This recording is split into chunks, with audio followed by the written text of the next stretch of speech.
তো নিখিল বড়ো ছাত্ৰ সন্থাৰ পৰা আমাৰ স্পষ্ট কথা এইটোৱে যে যোৱা 5টা বছৰ যি এটা শান্তি যি ঘূৰি আহিল ইয়াত আৰু এতিয়া বোমা বাৰুদ হত্যা হিংসা অপহৰণ ধন দাবী বা এনকাউণ্টাৰৰ এতিয়া পৰিৱেশ নাই তো 2020ৰ যি নিৰ্বাচন সেইটো শান্তিপূৰ্ণ এটা নিৰ্বাচন আছিল আমি বিচাৰিছোঁ এই যে শান্তিৰ এটা মানে স্বচ্ছতা আধাৰত মানে নিকা আৰু স্বচ্ছভাৱে নিৰ্বাচন জাতি অনুষ্ঠিত হয় তাৰ কাৰণে আমি অসম ৰাজ্যিক নিৰ্বাচন আয়োগক আমি দাবী জনাইছোঁ আহ্বান ৰাখিছোঁ ৰাজ্যপাল যেহেতু শিক্ষিত মুৰব্বী আৰু অসম চৰকাৰ আইন শৃংখলাজনিত পৰিৱেশ এতিয়া আমি সকলো জিলাতে আমি দেখিবলৈ পাইছোঁ প্ৰায় সমষ্টিত এতিয়া মানে সংঘাত আৰু কিছু মানে দলীয় যে মানে হিংসাত্মক কাৰ্যকলাপ বা ঘটনাবিলাক আমি দেখিবলৈ পাইছোঁ সেইবিলাক হোৱাটো আমি কোনো কাৰণত আমি নিবিচাৰোঁ আৰু কোনো কাৰণে যাতে কোনো দলে কোনো পক্ষই যাতে হিংসাৰ পথ লৈ পেলাই যাতে সেই নিৰ্বাচনত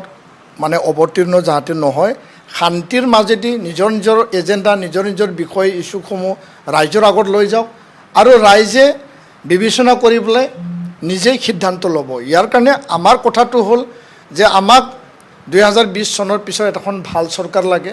গুড গভৰ্নেন্স আমি সদায় বিচাৰিছোঁ আৰু লগতে বিটিআৰত যে শান্তি ঘূৰি আহিছে এইটো চিৰস্থায়ী চিৰযুগমীয়া হ'ব লাগে ৰাষ্ট্ৰীয় দল ইয়াত খেলিছে বিজেপি কংগ্ৰেছ কিয় প্ৰমোদ বড়োৰ প্ৰতি দৰত বা কিয় UPPL প্ৰতি এপচি কিয় দৰত সেই কথাটো মোক প্ৰশ্ন কৰিব পাৰে বা মোক বিভিন্ন গালি গালাজ কৰিব পাৰে মই দীঘলীয়া 20-25টা বছৰ মই বিটিআৰত মই ৰাজনীতি দেখিছোঁ 2005ৰ পৰা অসমৰ ৰাজনীতি বা পাৰ্লিমেণ্টৰ ৰাজনীতি মই দেখিছোঁ আৰু মনে প্ৰাণে মই যোনটো বুজিছোঁ যে 17টা বছৰ 15টা বছৰ হাগ্ৰামা মহিলাৰীক এটা সুযোগ দিয়া হ'ল হাগ্ৰামা মহিলাৰী ডাঙৰীয়াই যিখিনি ভাল কাম কৰিব পাৰিছিল তেওঁ কৰিলে আৰু যিখিনি নোৱাৰিলে তেওঁ এৰি থৈ গ'ল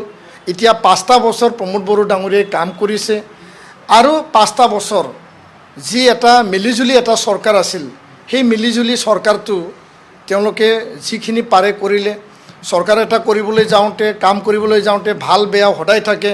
ৰাইজে বিবেচনা কৰিব কোনটো ভাল কাম আছিল কোনটো বেয়া কাম আছিল তো বিবেচনাৰ আধাৰত মই ভাবোঁ যে চুক্তি ৰূপায়ণ আধৰুৱা হৈ আছে ইয়াৰ কাৰণে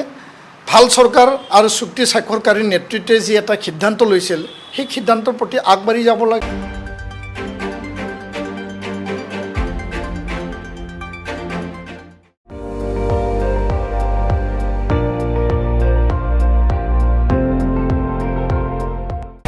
আপুনি চাই আছে ND24